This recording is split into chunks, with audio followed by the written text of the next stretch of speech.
What is up, you guys? KrypticElement here, coming at you with a brand new Battlefront video here to the channel. Today we've got a very interesting topic to discuss.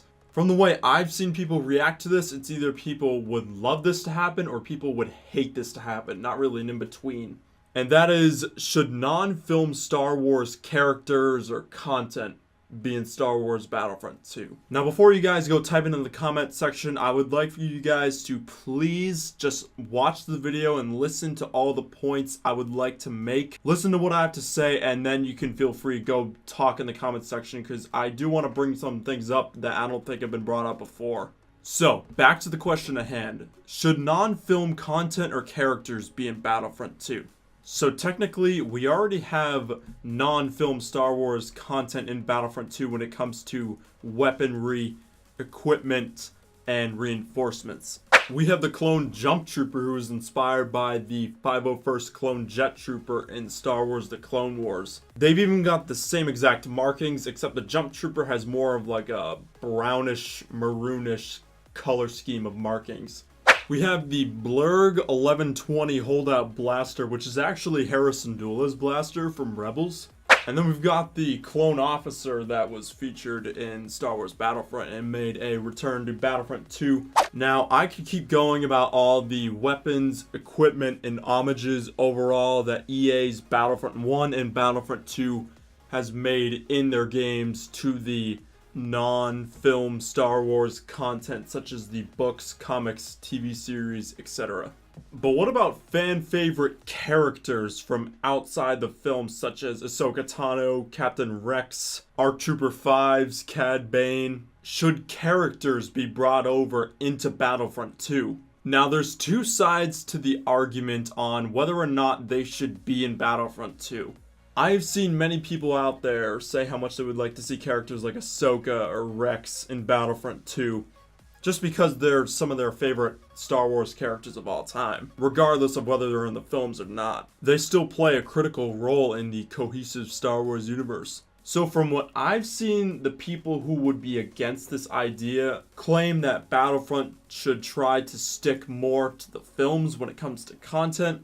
And when it comes to characters, they shouldn't have just some random character from outside the films who they don't really know anything about.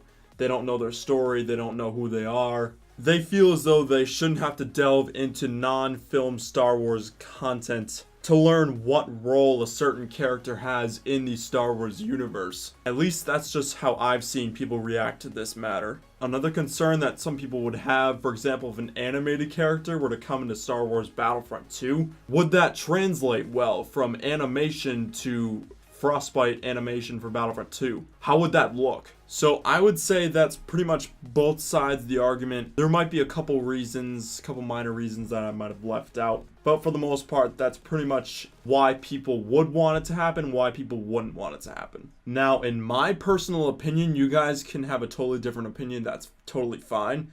I would love to see non-film characters make it into Battlefront 2. I think it would be amazing.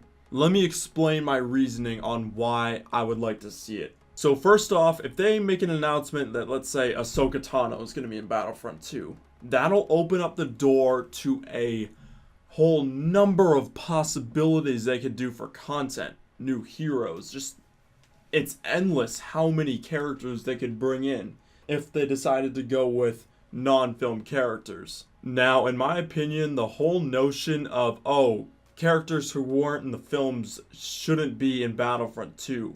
I feel like that's kind of an excuse to keep out unique heroes and whatnot.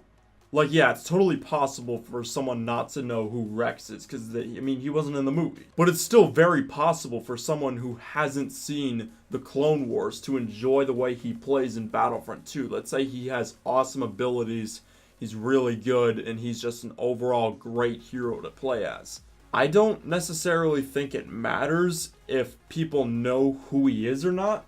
I think at the end of the day, what matters is how the hero plays, if they're good or not, and what kind of abilities they bring to the table. At the end of the day, it's a video game. A lot of video games just make up the heroes and whatnot. Like, for example, Overwatch. The characters in that game were made up, but they got their own specific abilities, and they've got their own traits. People love them.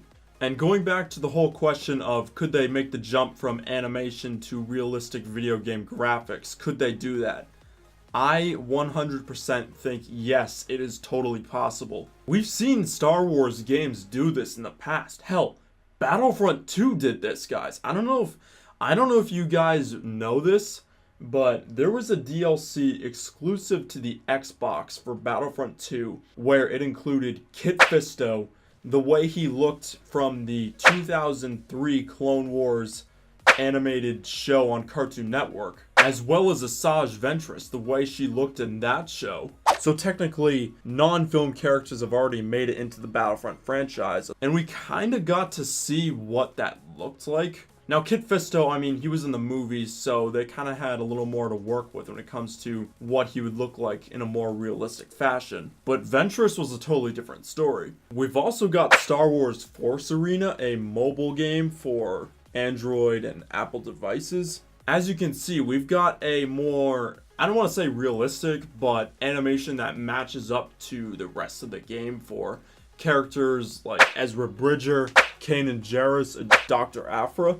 And I'm sure there's more examples of video games that have brought more animated aspects of the Star Wars universe to a more realistic setting that I'm just forgetting about.